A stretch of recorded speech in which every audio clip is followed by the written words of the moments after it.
Kita sudah membaca, merenungkan sampai dengan ayat yang ke-25 ya. Kita membaca pasal 12 mulai dari ayat yang ke-26 sampai dengan yang ke-36. Mari kita membaca ayat-ayat ini. Saya membaca bagian narasi. Saudara membaca semua kalimat langsung. Barang siapa melayani aku, ia harus mengikut aku, dan di mana aku berada, di situ pun pelayanku akan berada. Barang siapa melayani aku, ia akan dihormati Bapa. Sekarang jiwaku terharu, dan apakah yang akan kukatakan? Bapa, selamatkanlah aku dari saat ini. Tidak, sebab untuk itulah aku datang ke dalam saat ini. Bapa, muliakanlah namamu. Maka terdengarlah suara dari sorga. Aku telah memuliakannya dan akan memuliakannya lagi. Orang banyak yang berdiri di situ dan mendengarkannya berkata bahwa itu bunyi guntur. Ada pula yang berkata, seorang malaikat telah berbicara dengan diam. Jawab Yesus, suara itu telah terdengar bukan oleh karena aku, melainkan oleh karena kamu. Sekarang berlangsung penghakiman atas dunia ini. Sekarang juga penguasa dunia ini akan dilemparkan keluar. Dan aku, apabila aku ditinggikan dari bumi, aku akan menarik semua orang datang kepadaku. Ini dikatakannya untuk menyatakan bagaimana caranya ia akan mati. Lalu jawab orang banyak itu, kami telah mendengar dari hukum Taurat, bahwa Mesias tetap hidup selama-lamanya.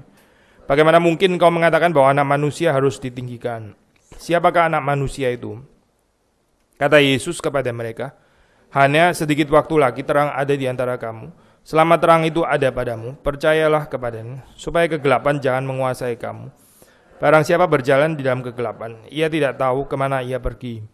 Percayalah kepada terang itu, selama terang itu ada padamu, supaya kamu menjadi anak-anak terang. Sesudah berkata demikian, Yesus pergi bersembunyi dari antara mereka. Mari kita berdoa, kita minta pertolongan Tuhan. Tuhan, berkatilah perenungan pada pagi hari ini. Kami mohon supaya Engkau sendiri yang berbicara melalui hamba-Mu, menitipkan, memberikan perkataan-perkataan yang sungguh berasal dari Tuhan, yang boleh didengar oleh jemaat Tuhan, dan kehidupan kami sekali lagi boleh dikuduskan oleh kuasa firman Tuhan. Kami berdoa supaya kami boleh terus semakin mengenal dan mencintai Engkau, dan berbagian di dalam kodrat ilahi sebagaimana Tuhan menghendakinya. Berkati perenungan pada pagi hari ini boleh berkenan kepada Tuhan, dan kami sekali lagi boleh disegarkan, dan sepanjang hari ini kami mengalami spiritual rest yang Tuhan sediakan bagi kami. Demi Yesus Kristus kami berdoa. Amin. Sudah, kalau sudah membaca di dalam perikop ini, di bagian atas ya, ayat 20, ini di bahasa Indonesia ada kelebihan ya, maksudnya kelebihan bukan tambahan, tapi ada kelebihan ya. Waktu saudara melihat di dalam penulisan di sini, kita bisa mendapati perikop mana yang ada paralel di Injil Sinoptik, perikop mana yang nggak ada paralel dengan Injil Sinoptik ya. Dan kalau sudah membaca dalam perikop ini 20 sampai dengan yang ke-36 kan, di situ sudah melihat di dalam Alkitab versi bahasa Indonesia ditulis di situ nggak ada paralelnya ya di Injil Sinoptik, dan itu betul, secara generally itu betul gitu, karena ini memang khusus Yohanes, ini special material dari Injil Yohanes. Tapi kalau secara detail, kalau saudara baca secara detail, sebetulnya nggak ada paralelnya sama sekali gitu. Dan pada episode kita bicara tentang paralel juga, kita bisa mengharapkan paralel yang kata-katanya nggak sama persis, tapi itu dekat sekali dengan catatan kalimat-kalimat yang ada di dalam Injil Sinoptik ya. Ayat ke-26 misalnya, ini adalah ayat yang bukan nggak ada paralelnya dalam Injil Sinoptik misalnya. Waktu dikatakan barang siapa melayani aku, ia harus mengikut aku, dan di mana aku berada, di situ pun pelayanku akan berada. Nah, yang khas itu waktu di sini ada tambahan barang siapa melayani aku, ia akan dihormati Bapa. Ya, maksudnya dalam pengertian Trinitarian itu sangat khas Yohanes. Tapi di dalam bagian awal itu saudara bisa ketemu kalimat seperti itu di dalam Injil Sinoptik. Tetapi waktu kita membaca dalam bagian ini, konteksnya ditempatkan di dalam kaitan yang sangat erat dengan ayat 24 dan 25 yang kita sudah bahas minggu lalu ya. Apa artinya mengikut Yesus? Apa artinya berada di mana Yesus berada? Artinya yaitu seperti yang sudah dibahas di dalam minggu lalu, yaitu di dalam ayat ke-24, di dalam ayat ke-25, Yesus itu kehidupan yang berkorban, yang jatuh ke dalam tanah dan mati, yang tidak mencintai nyawanya atau tidak mencintai hidupnya sendiri, melainkan bisa bebas mencintai Tuhan. Di dalam pengertian ini berada di mana Yesus berada. Kalau di dalam konteks Injil sinoptik, saudara juga mendapati konteks ini sangat erat kaitannya juga dengan memikul salib. Yesus pergi ke Golgota, dia memikul salib, dia tekun di dalam melakukan kehendak Bapaknya. Demikian juga saudara dan saya yang mengaku percaya kepada Yesus Kristus, kita seharusnya berada di mana Yesus berada, yaitu memikul salib kita masing-masing. Maksudnya di sini kita berbicara tentang persekutuan di dalam penderitaan Kristus. Seseorang yang mengenal Kristus itu dia bersekutu di dalam penderitaan Kristus. Itu berarti kita berada di tempat di mana Yesus berada. Di dalam dunia ada dua macam orang, perhaps kita juga bisa mengatakan ada dua macam kekristenan, perhaps kasih tanda kutip gitu ya, semacam kekristenan, yang katanya kekristenan, tapi sebetulnya yang mementingkan diri sendiri, yang gak jauh beda dengan kehidupan percaya Yesus, gak percaya Yesus, pokoknya pusatnya adalah segala sesuatu tentang saya. Lalu setelah itu kita tambah-tambahin vocabulary religius. Ya, Tuhan memberkati saya, Tuhan yang menyediakan. Ada kata Tuhan ya, bukan gak ada, kan orang beragama. Tapi intinya sebetulnya spiritnya adalah semuanya tentang diri sendiri. Lalu kekristenan dipakai menjadi semacam tools, menjadi semacam sarana ya untuk pemenuhan cerita kehidupan diri sendiri, self-fulfillment, self-actualization, dan sebagainya. Itu semuanya menuju kepada diri sendiri. Kalau demikian, berarti ayat ini jadi berubah ya. Di mana aku berada, di situ Yesus berada. Ayatnya jadi kebalik di sini. Tapi ayat ini nggak bicara itu. Ayat ini bicara di mana Yesus berada, di situ pun pelayannya akan berada. Yesus ada di mana, kita mesti tahu dia ada di mana, lalu kemudian kita mengikut dia. Itu namanya pengikutan yang sejati akan Kristus. Saudara masih ingat ya, kita pernah bahas sudah agak lama memang, itu ada ayat di dalam Alkitab. Yesus berkata kepada Petrus, waktu kamu muda, ya kamu pergi ke tempat di mana kamu kehendaki. Waktu kamu tua, kamu pergi ke tempat di mana kamu tidak kehendaki. Tanganmu itu diikat dan kamu akan dibawa ke tempat yang tidak kamu kehendaki. Kematangan rohani, kehidupan yang bertumbuh di dalam Kristus itu adalah kehidupan dari pergi ke tempat yang semau saya, ya, itu kanak-kanak namanya kalau menurut Alkitab. Lalu kemudian bagaimana dipimpin untuk pergi ke tempat yang kita tidak kehendaki. Tapi nggak cuma berhenti kita tidak kehendaki. Kita tidak kehendaki itu adalah yang Tuhan kehendaki maksudnya. Nah ini kita berarti bicara tentang pertumbuhan kerohanian yang sehat ya. Dari kehidupan yang tadinya itu adalah Tuhan mesti ikut saya, ya, Tuhan mesti menyertai saya, lalu menjadi kehidupan yang saya menyertai Tuhan, saya mengikut Tuhan.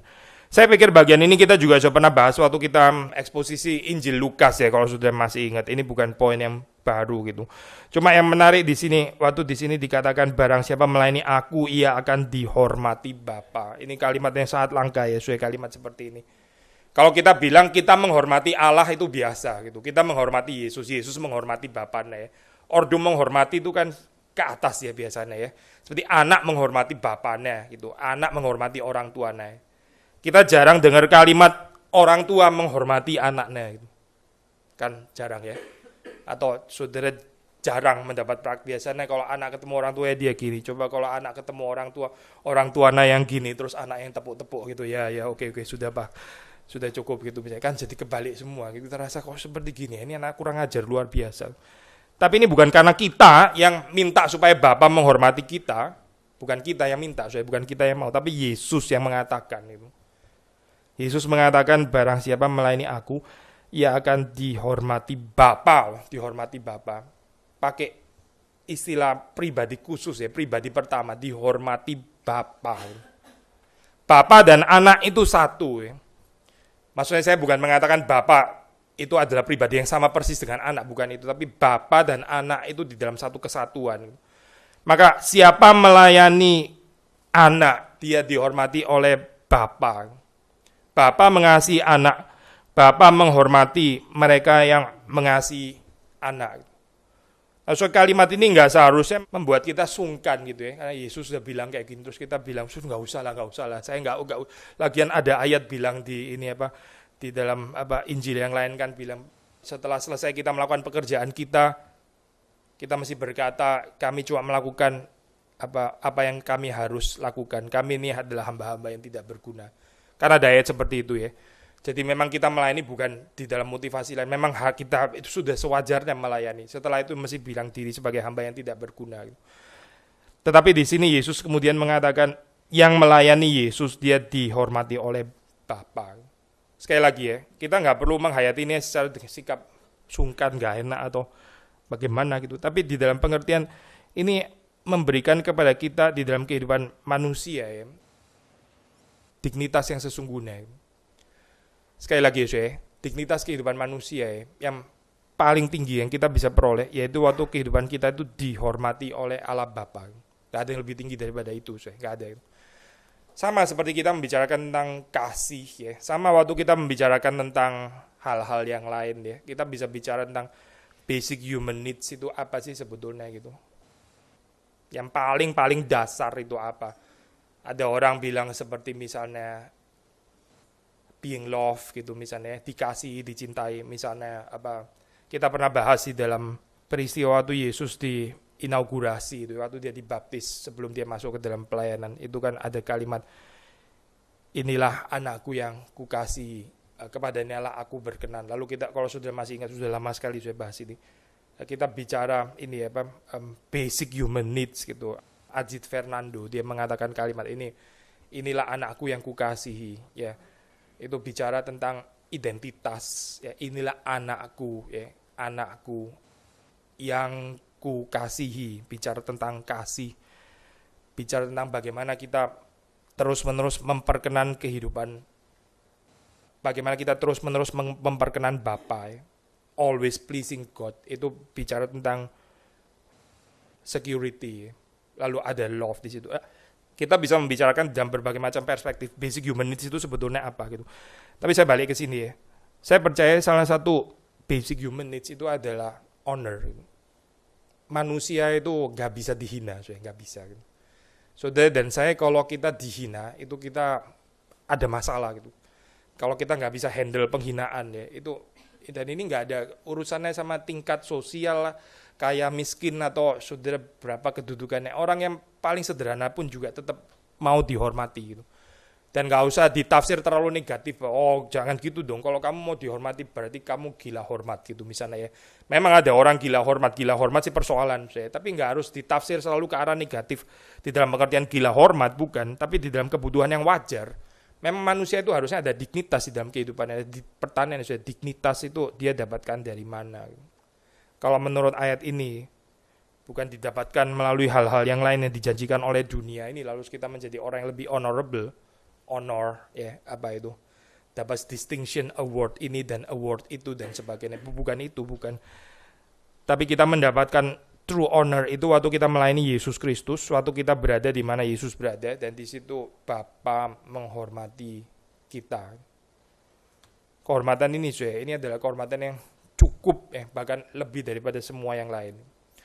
Kalau kita masih nggak beres di dalam bagian ini ya, saya khawatir psikologis ini kita masih rusak dan kita craving, kita ini apa ini, ketagihan, addicted, rakus dengan kehormatan, kemuliaan yang dijanjikan oleh dunia, karena hidup nggak beres-beres.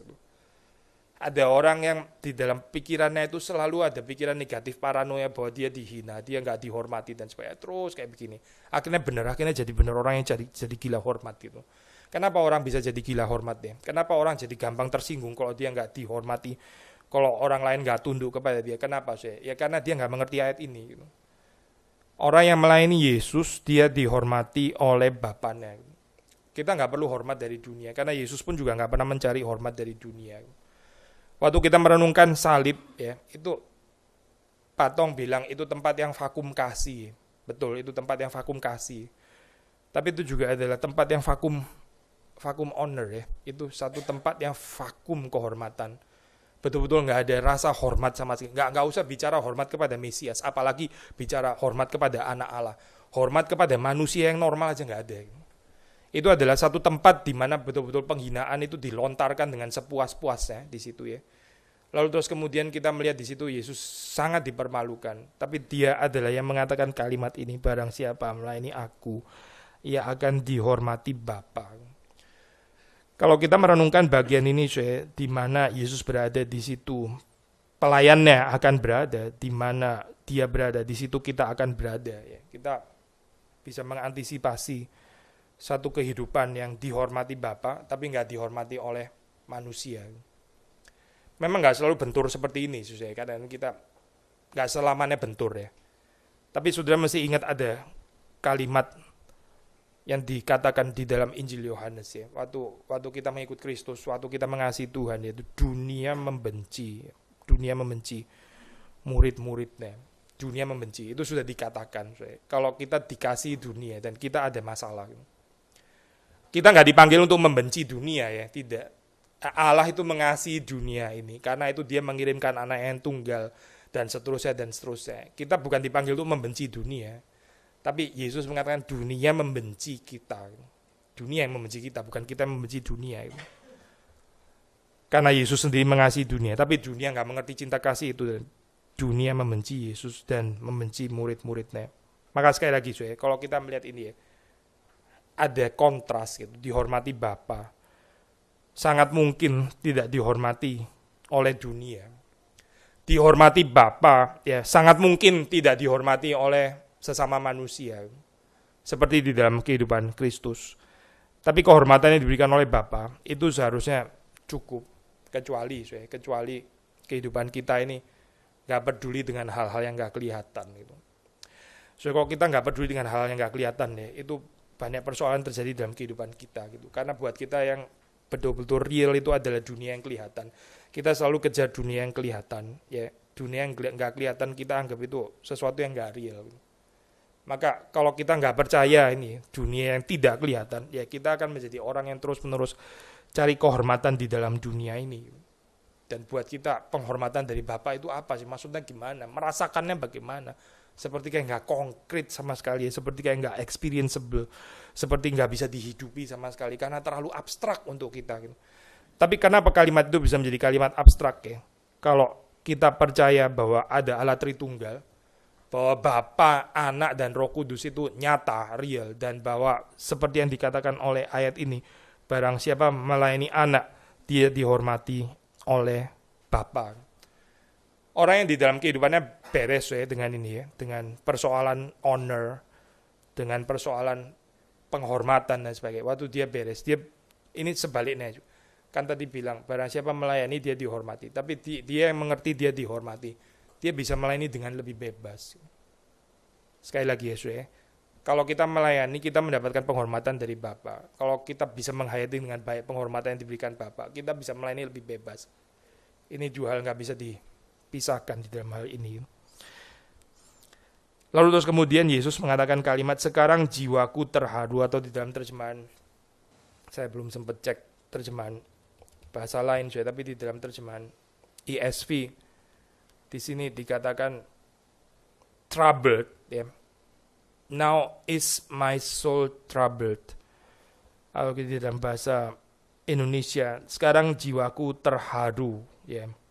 Terharu di dalam pengertian troubled, ya. Bukan terharu di dalam pengertian amazed atau touch. Bukan di dalam pengertian itu, tapi di dalam pengertian troubled. Sekarang jiwaku terharu, dan apakah yang akan kukatakan? Bapa, selamatkanlah aku dari saat ini. Tidak sebab untuk itulah aku datang ke dalam saat ini. Ada perbedaan penafsiran di dalam berbagai macam terjemahan ya. Kalau sudah membandingkan, termasuk juga ESV sama dengan bahasa Indonesia di sini memberikan tanda-tanda ya. Tapi saya baca komentari WBC, saya pikir ini poin yang bagus ya. Dan lebih sinkron sebetulnya. Kalau kita baca sesuai dengan komentari itu, yaitu lebih sinkron dengan Injil sinoptik yang lain. Gini ada sedikit tafsiran yang berbeda ya. Kalau di sini terjemahannya itu pakai tanda tanda. Maksudnya bukan yang pertama tapi yang kedua. Di sini kan Yesus mengatakan, sekarang jiwaku terharu dan apakah yang akan kukatakan? Itu tanda tanda. Itu betul, itu tanda tanda ya. Tapi terus kemudian kalimat berikutnya, Bapa, selamatkanlah aku dari saat ini. Gitu. Itu kalau pakai tanda tanda ya. Maksudnya tafsirannya saudara jelaskan ya. Yesus nggak mengatakan kalimat itu kan. Saudara bisa ngikutin saya kan ya. Sekarang jiwaku troubled. Apakah yang akan kukatakan? Bapa, selamatkanlah aku dari saat ini. Ya enggak lah ya. Memang gua nggak siap apa mati. Di sana gitu loh. So, arahnya ke sana gitu. Masa ngomong kalimat seperti itu? Nah itu loh saya. Itu berarti Yesus kayak nggak ada pergumulan di dalam dia siap mati ya. Dari lahir dia sudah siap mati dan nggak ada pergumulan sama sekali gitu. Terus aja jalan lurus gitu misalnya. Tapi itu nggak sesuai dengan gambaran keseluruhan ya. Kalau kita baca keempat Injil gitu. Sebetulnya terjemahannya lebih tepat di situ. Yesus betul-betul mengatakan kalimat itu tanpa tanda tanya. Sekarang jiwaku terharu dan apakah yang akan kukatakan tanda tanya? Lalu terus kemudian dia mengatakan, Bapa, selamatkanlah aku dari saat ini. Ini variasinya Yohanes yang sama sebetulnya dengan kalimat yang ada di dalam Injil Sinoptik. Ya Bapa, kalau boleh cawan ini lalu daripadaku. Titik kan saudara. Saudara nggak baca di dalam Injil Sinoptik, apakah aku akan mengatakan lalukanlah cawan ini daripadaku gitu misalnya. Ya enggak lah ya, masa saya ngomong kalimat kayak gitu. Bukan gitu loh. Kita baca dalam Injil Sinoptik, Yesus betul-betul mengatakan kalau boleh cawan ini lalu daripadaku. Itu kalimat statement, bukan kalimat pertanyaan. Bukan pertanyaan retoris juga, bukan. Tapi betul satu kalimat yang keluar daripada kedalaman hati Yesus. Maksudnya dari kesedihannya, karena dibilang, my soul is now troubled. Saya khawatir dengan terjemahan kayak begini, karena nggak kayak Yesus tapi lebih mirip stoicisme gitu. Saudara nggak boleh give expression to your pain and suffering, nggak boleh gitu. Saudara harus selalu kuat, ya misalnya ya. Tapi itu kan bukan kekristenan ya, bukan gitu. Saudara nggak boleh ada keraguan sedikit pun. Saudara ngomongnya harus selalu theologically correct. Gimana theologically correct? Yesus sendiri ngomong kalimat itu. Makanya ada terjemahan ini, seperti kayak berusaha menyelamatkan Yesus daripada kalimat yang gak layak lah ya, kalimat kayak gitu keluar dari Yesus. Maka kita kasih tanda tanya aja. Maksudnya apa? Maksudnya Yesus sebenarnya gak ngomong itu gitu ya. Itu cuma salah satu alternatif kemungkinan. Sebenarnya dia bisa ngomong itu, tapi dia sebenarnya gak pernah ngomong begitu kan. Kalau ada tanda tanya kan gitu artinya gitu. Tapi di dalam terjemahan ya gak pakai tanda tanya ya. Waktu Yesus bilang, sekarang jiwaku terharu, apakah yang akan kukatakan? Bapa, selamatkanlah aku dari saat ini. Yesus di dalam kehidupan memikul salib itu ya, itu bukan tanpa proses ya, bukan tanpa pergumulan, dan it's a beautiful thing untuk tahu hal ini ya. Yesus bukan langsung terus kemudian taat gitu ya, nggak ada pergumulan sama sekali gitu. Ayo ke salib, ayo, siapa takut gitu misalnya kan. Bukan itu kali ya cerita di dalam Passion, kita nggak baca cerita itu. Yang kita baca adalah Yesus sendiri ada pergumulan. Bapa, selamatkanlah aku dari saat ini. Itu kalimat statement. Yesus mengatakan kalimat ini. Sama seperti Yesus juga mengatakan, dicatat dalam Injil Sinoptik, kalau boleh cawan ini lalu daripadaku.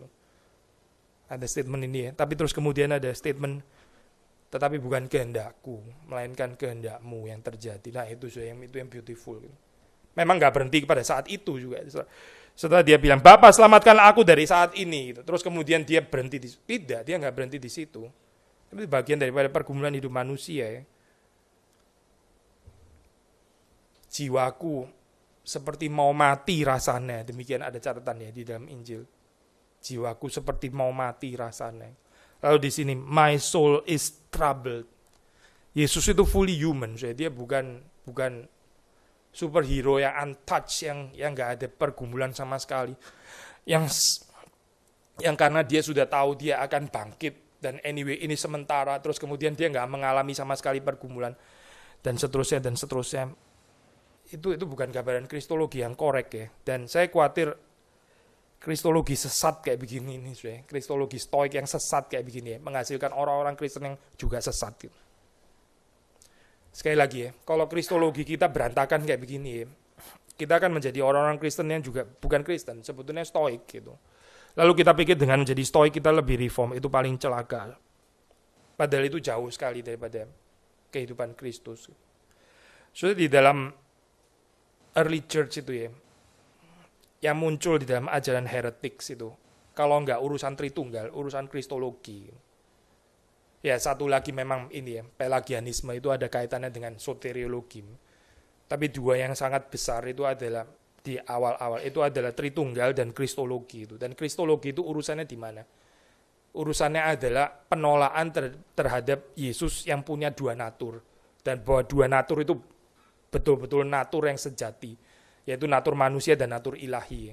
Yesus itu pada mulanya dia ilahi, natur ilahi, dan dia mengambil natur kedua yaitu natur manusia. Jadi waktu dia inkarnasi dia punya dua natur. Yang nggak bisa menerima dua natur itu namanya bidat, itu namanya heretik.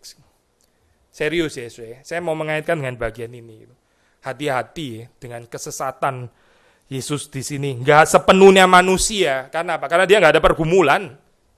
Karena dia cuma tanya doang. Tapi sebetulnya dia langsung dia taat dan sebagainya. Itu bukan manusia ya, saya bukan gitu. Itu bukan manusia sejati. Ini terancam kalau saudara tafsir seperti itu ya. Ini kemanusiaan Yesus jadi terancam di dalam tafsiran seperti ini.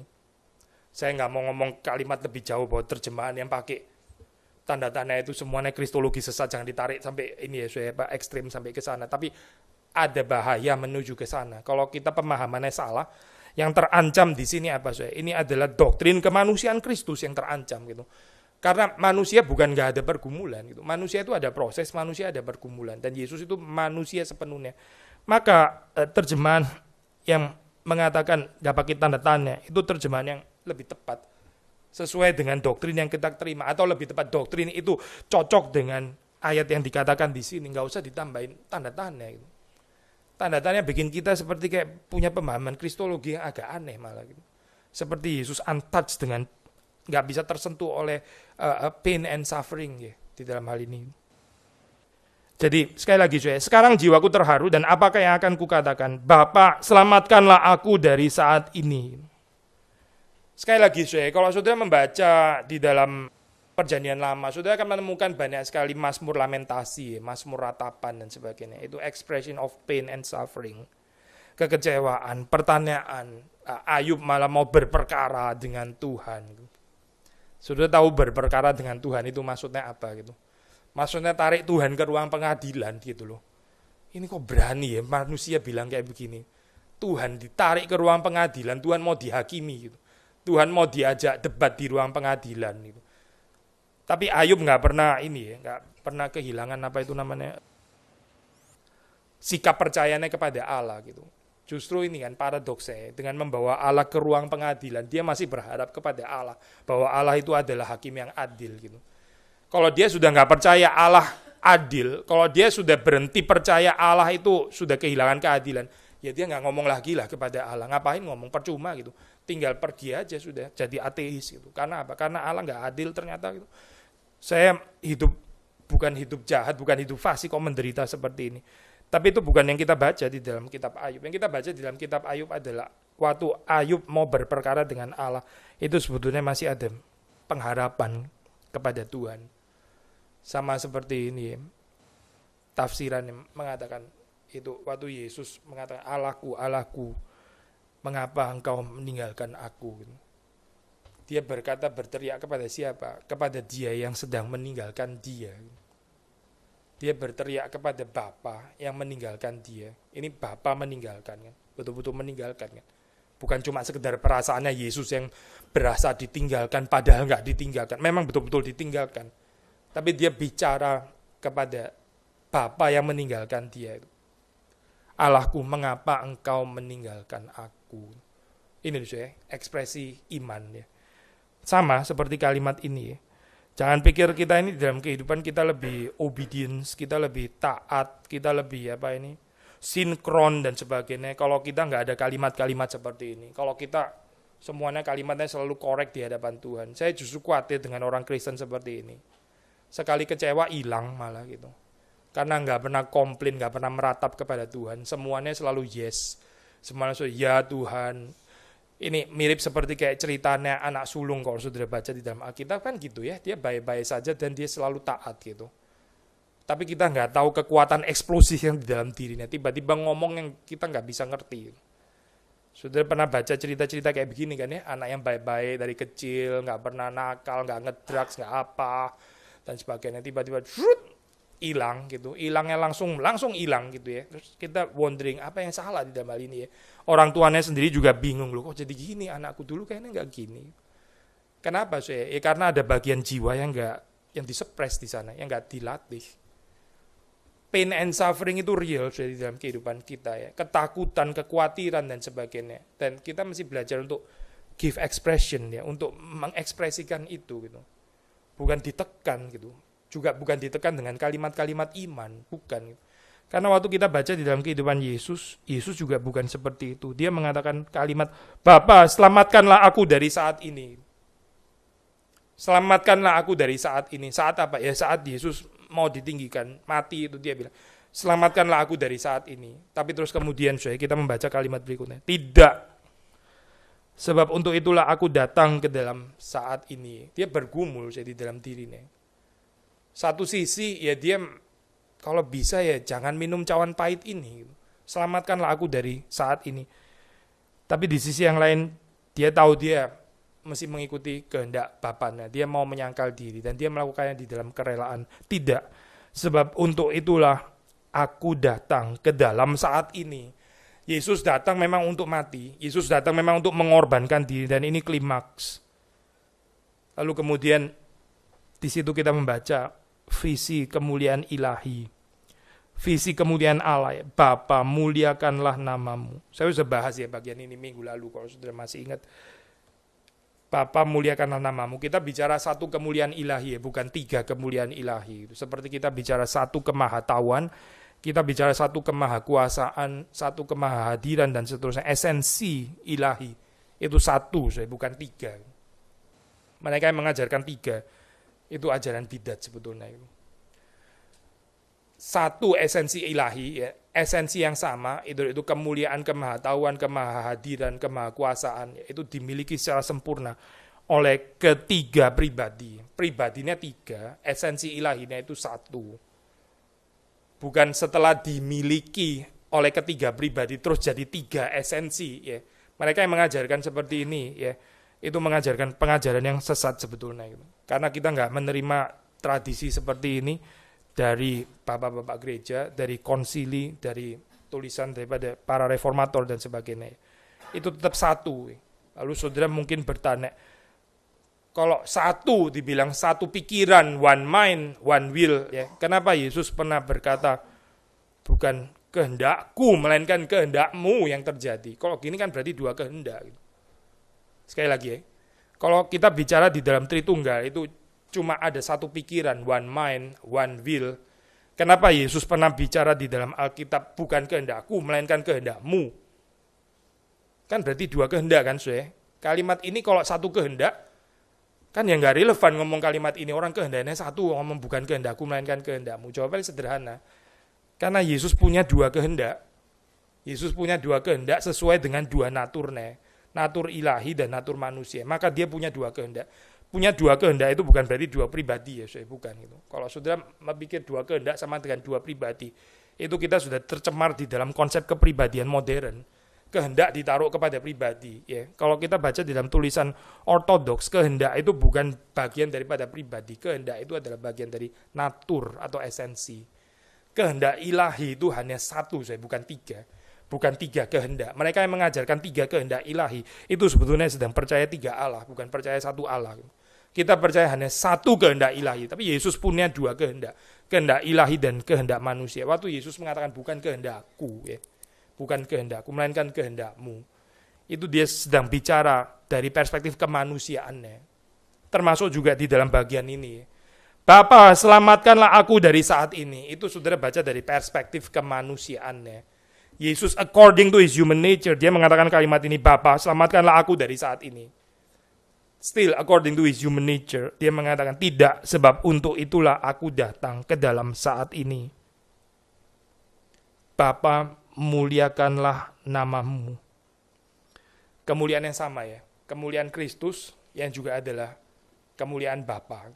Kemuliaan yang satu itu. Maka jawaban dari sorga, jawaban dari Bapa, aku telah memuliakannya dan aku akan memuliakannya lagi. Saudara, waktu baca kalimat ini Saya nggak tahu ya apa yang ada di dalam pikiran saudara gitu. Tapi orang-orang yang nakal bisa pikir, kok nggak sungkan ya gitu. Bilang, muliakanlah namamu. Dijawab iya lagi. Berarti Bapa mempermuliakan dirinya sendiri gitu ya. Saudara bisa bayangkan nggak kalau ini terjadi dalam kehidupan manusia gitu. Dan saya bicara tentang diri saya minta pujian dan saudara memuji dan saya bilang amin gitu misalnya ya. Wah ini orang agak sedikit sombong dan narsis kayaknya gitu ya. Lalu kita pikirin, kita terapkan kepada Allah. Kok nggak sungkan gitu ya. Anak bilang, muliakanlah namamu. Oh ya, saya memuliakannya gitu. Orang reform biasanya jawab, ya itu adalah natur Allah memuliakan dirinya sendiri. Kalau kita nggak bisa kayak gitu. Kalau manusia nggak bisa berputar kepada dirinya sendiri. Kalau Allah itu berputar kepada dirinya sendiri. It's just correct karena dia Allah, begitu ya. Karena dia nggak bisa memberikan kemuliaan kepada yang lain. Dia mesti memuliakan dirinya sendiri. Ya oke sih kita, tapi sebetulnya deep down nggak terlalu puas ya jawaban itu ya. Kok gitu ya gitu. Jadi kalau dia boleh, kalau kita nggak boleh gitu. Kalau dia muliain diri sendiri, dia oke karena dia Allah. Kalau kita balik gini kita nggak boleh, kita mesti memuliakan Allah. Ya kita tahu sesuai doktrin itu. Memang kita bukan Allah dan karena itu kita mesti memberi segala kemuliaan kepada Allah, tapi Allah sendiri boleh memberikan kemuliaan kepada dirinya sendiri gitu ya. Jadi kayak ya oke lah kayaknya nggak bisa debat lagi. Sudah kita berhenti di sini aja sudah. Memang gitu, sudah harus gitu. Sepertinya nggak terlalu memuaskan ya. Tapi kalau sudah memahami di dalam perspektif trinitaris ya, itu lebih membantu setidaknya. Waktu di sini kita mengatakan kemuliaan Bapa, itu juga adalah kemuliaan anak. Itu satu kemuliaan. Waktu anak mengatakan Bapa muliakanlah namamu, itu bicara tentang kemuliaan anak juga, yang juga adalah kemuliaan Bapa. Maka waktu Bapa menjawab, aku telah memuliakannya, ya memuliakan. Kemuliaan nama Bapa juga adalah kemuliaan anak. Kita sudah menjelaskan saya minggu lalu. Di dalam pengertian apa? Di dalam pengertian yaitu Yesus Allah anak yang selalu taat kepada Bapa, ya. Yang selalu melakukan pekerjaan Bapanya. Yang selalu mengatakan apa yang dia terima dari Bapa selama kehidupan pelayanannya, ya. Di dalam hal itu, anak itu selalu memuliakan Bapa. Sudah tangkap gak poin ini? Ini bukan satu hal yang abstrak ya. Aku telah memuliakannya, misalnya gitu ya. Terus kemudian ada sinar keluar dari mana gitu ya. Seperti Bapa sedang mempermuliakan dirinya sendiri. Atau tiba-tiba ada gempa bumi. Memang di sini ada ditulis ya. Setelah itu ada bunyi guntur gitu. Tapi nanti kita masuk bagian ini nanti ya. Saya bahas bagian ini. Ini bukan di dalam pengertian demonstrasi terus kemudian dari diri Allah. Terus mengeluarkan apa gitu ya dari diri Bapa gitu. Tapi kemuliaan Bapa, kalau sudah baca di dalam konteksnya, itu ada pada ketaatan anak selama dia itu hidup di dalam dunia. Itu adalah kemuliaan Bapa. Jadi waktu anak berkata kepada Bapa, muliakanlah namamu, lalu Bapa kemudian menjawab, aku telah memuliakannya. Aku telah memuliakan namaku, yaitu dengan cara apa, dengan jalan apa? Ya dengan ketaatanmu, ya dengan ketaatan Kristus selama dia di dalam dunia. Itu nama Bapa itu dipermuliakan. Ini satu hal yang besar ya, karena apa sekali lagi, meskipun ini pembicaraan trinitarian, ini pembicaraan antara Bapa dan anak ya, sebetulnya saudara dan saya nggak bisa berbagian kan ya. Ini kan eksklusif ya pembicaraan ini ya. Tetapi yang menarik saudara, dan ini sangat khas di dalam teologi Yohanes ya, saudara bisa berpartisipasi di dalamnya gitu. Maksudnya, waktu kita taat kepada Tuhan, waktu kita taat kepada Allah, Bapa juga dimuliakan. Nama Bapa itu juga dimuliakan, nama Tuhan juga dimuliakan. Bukan cuma Sang Anak, Kristus ya, the only begotten Son, yang bisa memuliakan nama Bapanya, tapi saudara dan saya, anak-anak yang adopted ini, children of God by way of adoption, saudara dan saya juga bisa memuliakan nama Bapa. Aku telah memuliakannya. Bapa mempermuliakan namanya melalui ketaatan anak, ketaatan sang anak. Dan bukan berhenti kepada sang anak tunggal ini, tapi anak-anak Allah yang lainnya akan diadopsi. Lalu kalimat berikutnya, aku telah memuliakannya dan akan memuliakannya lagi. Jadi nama Bapa sudah dimuliakan dan bahwa kemuliaan itu adalah kemuliaan yang dimiliki baik oleh Bapa dan anak. Sudah dimuliakan dan akan memuliakannya lagi. Akannya itu apa sih? Yaitu Yesus yang naik ke atas kayu salib. Itu klimaks. Sekali lagi ya, di dalam bahasa Yohanes, penyaliban Yesus, Yesus naik ke atas kayu salib. Itu dia dimuliakan. Dia ditinggikan.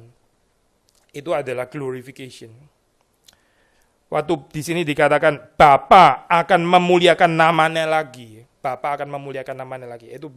Itu menunjuk kepada peristiwa Yesus yang akan disalibkan dan itu mempermuliakan nama Bapa.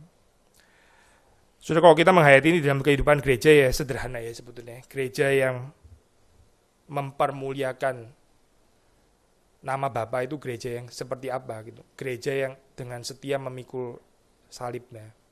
Itu gereja yang mempermuliakan nama Bapa. Gereja yang mempermalukan nama Bapa. Gereja yang mempermalukan nama Allah. Itu gereja yang seperti apa? Gereja yang gak mau pikul salib. Yang gak tertarik dengan salib. Itu gereja yang mempermalukan nama Allah. Gereja yang mengganti kehormatan yang diberikan oleh Bapa diganti dengan kehormatan yang dari dunia. Lalu gereja kelihatan hebat. Kenapa? Hebat menurut standar, menurut kriteria dunia. Bukan menurut kriteria Alkitab itu. Itulah gereja yang mempermalukan Allah sebetulnya. Untuk orang Kristen juga berlaku prinsip yang sama ya. Orang Kristen yang mempermuliakan Allah itu adalah orang Kristen yang tekun memikul salibnya. Itu mempermuliakan Allah. Yang mempermalukan Allah itu orang Kristen yang gak tertarik untuk memikul salibnya. Gak ada glorification. Karena di sini waktu kita membaca ya kalimat ini, aku telah memuliakannya. Itu bicara tentang ketaatan Yesus kepada Bapa. Dan aku akan memuliakannya lagi, the climax, yaitu glorification on the cross, pemuliaan di atas kayu salib. Orang banyak yang berdiri di situ mendengar berkata bahwa itu bunyi guntur. Ada pula yang berkata seorang malaikat telah berbicara dengan dia. Ini ya perspektif bawah ya. Ini perspektif bawah ini lumayan loh ya. Maksudnya melihat, wah dia begitu eksklusif ya. Bisa bicara dengan langit dan langit bicara kepada dia, dia bicara langit menjawab dan sebagainya. Ini pasti orang apa ini yang mendapat revelation khusus gitu kan ya. Rada bau-bau gnostik gitu. Tapi terus kemudian Yohanes mencatat perkataan Yesus, suara itu telah terdengar bukan oleh karena aku, melainkan oleh karena kamu. Maksudnya ini bukan bicara eksklusif revelation antara Yesus, anak dan Bapa yang gak bisa diakses oleh siapapun gitu. Ada gambaran religion kayak begini ya, kalau gereja kayak gini, wah celaka ini. Sudah tahu ya, gambaran eksklusif kayak begini ya. Ini pertama adalah Bapa dan anak gitu. Terus siapa yang masuk ke dalam grup eksklusif ya silakan join ke sana gitu. Yang bisa join ke sana yang masuk ke dalam klub elit. Yang sisa-sisa yang agak bodoh-bodoh dan tolol-tolol dan rendah-rendah dan masih di bawah sana, yang gak mengerti udara sejuk dan seterusnya, itu lu masih di bawah. Ini gambaran kekristenan elitis kayak begini saya, gak ada kaitannya dengan Alkitab. Kita bisa pakai istilah apapun untuk ini gitu. Tapi sebetulnya gnostic in spirit gitu. Saya bisa terusin ini lama sekali tapi nanti saudara gak enak dengar kalimatnya. Sudah kita introspeksi sendiri saja gitu ya. Tapi intinya spirit eksklusif gitu. Kita nggak mendapat prinsip ini di dalam Alkitab. Yang ada itu adalah spirit condescending, bukan spirit membawa kepada grup eksklusif ke atas, tapi spirit condescending. Yesus mengatakan suara itu telah terdengar bukan oleh karena aku. Jadi ini bukan bicara tentang special revelation the Father and the Son. Ya, berhak sih untuk itu, boleh juga gitu. Memang dia anak Allah yang tunggal. Tapi Yesus mengatakan ini oleh karena kamu. Ini adalah revelation for you sebetulnya gitu. Karena kamu mau dilibatkan di dalam kehidupan trinitatis ini. Gitu. Karena kamu boleh berbagian di dalam kodrat ilahi. Gitu. Karena kamu silakan masuk ke sini juga. Diundang. Yesus turun supaya kita boleh masuk ke sana. Bukan di dalam pengertian yang eksklusif, bukan. Tapi di dalam pengertian yang embracing. Di dalam pengertian yang memeluk. Gereja kalau gerakannya makin lama makin eksklusif ya. Kita tahu itu salah gitu. Itu enggak trinitatis berarti, bukan trinitarian. Karena Tritunggal yang kita percaya bukan itu. Despite itu adalah Tritunggal yang memang sangat eksklusif di dalam arti bahwa enggak ada yang bisa jadi pribadi keempat, kelima dan sebagainya. Tapi spiritnya bukan spirit eksklusif, tapi spirit yang embrace gitu. Gereja yang diberkati Tuhan itu embracing, bukan eksklusif gitu. Kalau eksklusif itu berarti elitism, itu lebih mirip gereja gnostik sebenarnya, yang bukan gereja sebenarnya. Gnostik itu percaya cuma orang-orang tertentu yang bisa dapat special revelation, cuma orang-orang tertentu yang bisa dapat illumination atau enlightenment, ya. Orang-orang khusus bisa masuk ke sana, yang nggak bisa masuk ke sana ya belum mengerti. belum mengerti the deep revelation from God dan seterusnya dan seterusnya. Tapi kita asing sekali dengan gambaran seperti itu. Yang kita seharusnya familiar adalah gambaran seperti yang dibicarakan dan diajarkan oleh Yohanes. Sekali lagi, suara itu telah terdengar bukan oleh karena aku, melainkan oleh karena kamu. Sekarang berlangsung penghakiman atas dunia ini. Sekarang juga penguasa dunia ini akan dilemparkan keluar. Ada beberapa penafsiran saya. Ini apa? Kalau sudah membaca, saya nggak tahu waktu sudah baca kalimat ini apa gitu. Nah, Yesus bicara sekarang berlangsung penghakiman atas dunia ini. Kita bisa baca di dalam pengertian bahwa salib itu sendiri, ya, bahwa peristiwa salib itu sendiri itu adalah judgment gitu, itu adalah penghakiman. Misalnya ya, satu kemungkinan seperti tafsiran dari Westcott misalnya.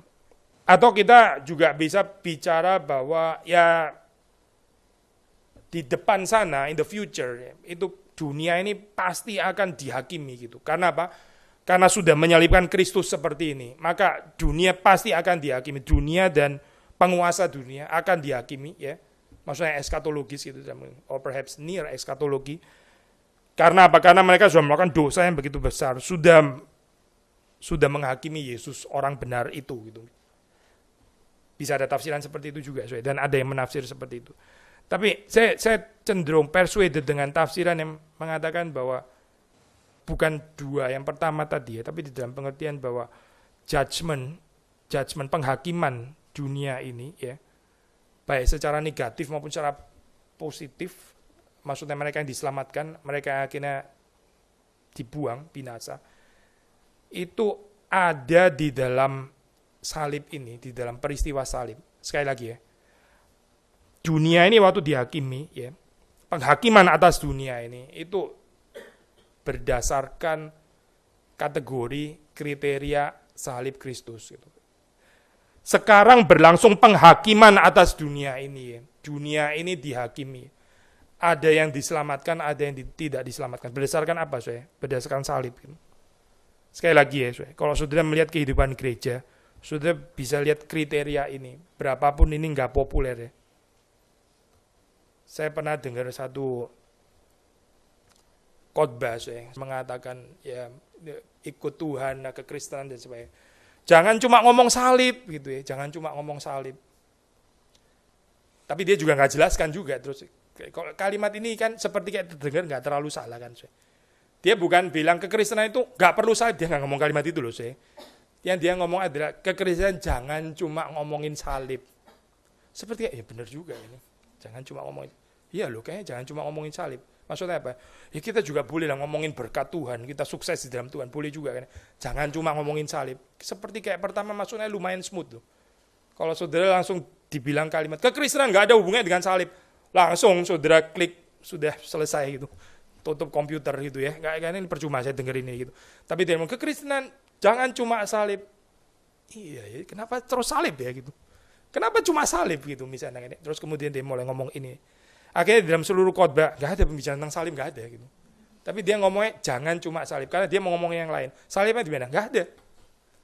Tapi kalau sudah baca di dalam Alkitab ya, prinsip ini terus menerus diulang. Paulus mengatakan yang ku kehendaki itu mengenal Dia, yang disalibkan. Aku memutuskan nggak mau tahu semua yang lain, kecuali Kristus yang tersalib. Cuma salib loh saya kok di situ menurut Paulus itu. Paulus justru bilang cuma salib, tapi pengkhotbah ini bilang kekristenan jangan cuma salib. Kok bentur ya sampai dibilang dengan Paulus gitu.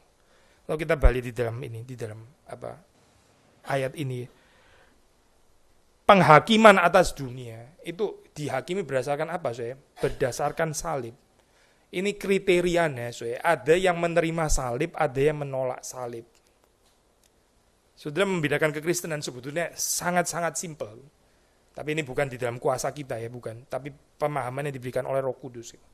Yaitu dengan satu kategori ini saja gitu. Salib ada atau enggak ada gitu.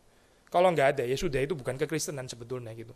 Karena menurut prinsip yang diajarkan di dalam Alkitab itu fokusnya adalah salib, dan bahwa salib itu adalah pembebasan. Salib itu bicara pembebasan. Pembebasan bukan cuma di dalam pengertian yang menggantikan kita saja ya. Itu hal besar ya. Seperti Luther bilang happy exchange. dosa saya dilempar ke atas kayu salib, kebenaran Kristus dilempar kepada saya. Ini kan happy exchange. Di dalam pengertian ini ya, tapi di dalam pengertian membebaskan juga dalam arti bahwa di dalam proses pengudusan, waktu kita tekun memikul salib, di situ kita sedang dibebaskan dari diri kita sendiri. Kehidupan, sekali lagi yang terus satu biji saja, itu kehidupan yang terikat sebetulnya, itu kehidupan yang imprison. Kehidupan yang bebas, itu dia bisa mencintai Tuhan, dia bebas menyangkal diri, dia bebas memikul salib. Maka sekali lagi saya baca kutipan dari tafsiran ini, dia bilang kalimat ini, the judgment of this world, both negatively and positively, takes place in the crucifixion exaltation of the Son of Man, Jesus. Jadi kalau dunia ini dihakimi ya, dan akan dihakimi dan pasti dihakimi ya, itu penghakimannya itu berdasarkan kriteria salib. Di dalam event crucifixion exaltation inilah dunia akan dihakimi gitu. Penghakimannya itu terjadi di dalam peristiwa salib. Konsentrasinya itu ada pada salib Kristus. Dan apabila aku ditinggikan dari bumi, aku akan menarik semua orang datang kepadaku. Ini bukan berarti bahwa semua orang akan percaya kepada Yesus ya, tapi dalam pengertian universal, bahwa Injil itu akan diberitakan, dan itu untuk semua orang. Bahwa pada akhirnya akan ada yang menerima, akan ada yang menolak, setiap orang akan dihakimi oleh Tuhan di dalam hal ini. Tapi waktu Yesus ditinggikan, dia menarik semua orang. Maksudnya bukan golongan orang tertentu saja. Sekali lagi ya, ini inline dengan spirit embrace tadi ya, bukan spirit eksklusif. Dia bukan menarik sebagian orang, sebagian kelompok orang saja, tapi dia menarik semua orang datang kepadanya. Tapi kalau kita balik ke Alkitab ya, itu Yesus itu menjangkau semua orang gitu, termasuk orang-orang kusta dan sebagainya. Bisa nggak ya kita menjangkau orang-orang yang kelompok yang lain yang nggak sama dengan saudara gitu, whether yang di atasmu atau yang di bawahmu, nggak harus selalu yang di bawahmu sih, perhaps jauh di atasmu boleh juga gitu. Saudara, saya ngomong kayak gini mungkin kita semua 99% berpikir kita bisa menjangkau orang yang lebih di bawah gitu. Itu ada certain kesombongan terselubung, berarti saudara merasa diri di atas loh. Bisa juga orang yang jauh lebih di atasmu gitu, sampai lu kelihatan goblok banget gitu. Sampai lu kelihatan totally nothing dan nobody. Ya, saya ini jadi marginal ya di sini gitu. Kaum marginal gitu. Boleh juga kan saya. Tapi kalau gereja diberkati Tuhan, mestinya dia bisa menjangkau, menarik semua orang ya, datang kepada Kristus gitu. Bukan cuma orang-orang tertentu. Bukan. Yesus nggak bilang itu. Yesus bilang, aku akan menarik semua orang datang kepadaku. Yesus mengatakan ini untuk menyatakan bagaimana caranya ia akan mati, yaitu dengan naik ke atas kayu salib. Lalu jawab orang banyak itu, kami telah mendengar dari hukum Taurat bahwa Mesias tetap hidup selama-lamanya. Bagaimana mungkin kau mengatakan bahwa anak manusia harus ditinggikan? Ini bukan nggak ada alasan ya Yesus. Mereka mengatakan kalimat seperti ini. Saya baca dari komentari, dia menunjuk kepada salah satu ayat, His seat shall remain forever, His throne as long as the sun before me.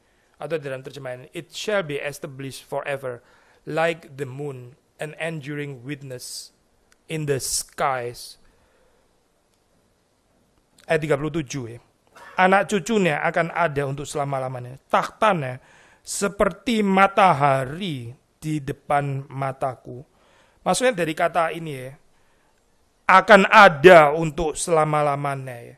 Di dalam pemahaman daripada orang-orang Yahudi ya, itu Mesias kalau datang, dia akan menyelesaikan persoalan dan penjajahan Romawi dan sebagainya, dan dia akan mengukuhkan so-called kerajaan Israel, kerajaan Allah itu ya, selama-lamanya.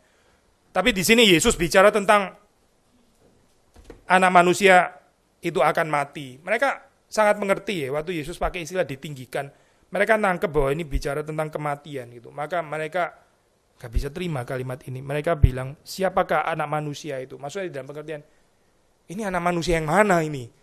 Yang kita baca di dalam Alkitab itu Mesias itu teguh selama-lamanya. Dia hidup selama-lamanya. Tahtanya tidak akan berakhir. Tapi kamu bilang akan ditinggikan, itu akan mati. Ini anak manusia yang mana lagi? Siapakah anak manusia itu? Nah, Yesus nggak menjelaskan itu. Yang dijelaskan, yang dikatakan oleh Yesus terakhir dalam bagian ini adalah Hanya sedikit waktu lagi terang ada di antara kamu. Selama terang itu ada padamu, percayalah kepadanya. Percaya kepada siapa? Ya, kepada anak manusia yang akan ditinggikan dengan disalibkan itu. Ya. Percayalah kepadanya. Supaya kegelapan jangan menguasai kamu. Barang siapa berjalan dalam kegelapan, ia tidak tahu kemana ia pergi. Percayalah kepada terang itu. Selama terang itu ada padamu, supaya kamu menjadi anak-anak terang. Terakhir ya, ini poin terakhir. Yesus di sini bicara tentang metafor kegelapan dan terang, ya, typical Johanin dualisme. Terang, gelap. Apa maksudnya berjalan di dalam terang? Apa artinya tetap berada di dalam kegelapan? Apa artinya hidup yang dikuasai oleh kegelapan? Jawabannya yaitu ini, satu tadi. Percaya kepada anak manusia yang disalibkan. Sekali lagi ya, kategori salib atau menolak berita salib. Orang yang menolak berita salib, itu dia tetap berjalan di dalam kegelapan. Gambarannya seperti kayak gambaran glorious Messiah. Messiah akan hidup selama-lamanya. Tahtanya tidak akan ada ayat Alkitabnya lagi gitu. Tapi bagi Yesus itu adalah pengertian di dalam kegelapan sebetulnya. Gambaran yang menghindari salib itu gambaran yang dikuasai oleh kegelapan. Gambaran yang justru mau rela dengan tekun memikul salib seperti Yesus sudah memikul salibnya berada di mana Yesus berada. Ya itulah saya terang. Gitu. Di dalam konteks ini saya terang itu nggak bisa dipisahkan dengan kehidupan. Pertama, yang percaya kepada Yesus yang sudah memikul salib, dan juga kedua adalah kehidupan yang kita sendiri diundang untuk memikul salib seperti Kristus sudah memikul salibnya untuk kita. Kiranya Tuhan memberkati kita semua. Mari kita masuk dalam doa. Tuhan, kami bersyukur karena Engkau adalah terang itu dan Engkau memberi kepada kami kehidupan yang berada di dalam terang sehingga kami ini tahu kemana kami pergi. Engkau mengatakan bahwa Engkau adalah jalan dan kehidupan. Kami berdoa supaya Tuhan memberikan kepada kami ini anugerah Tuhan, supaya kami boleh setia berjalan di dalam Engkau dan pergi kepada Bapa.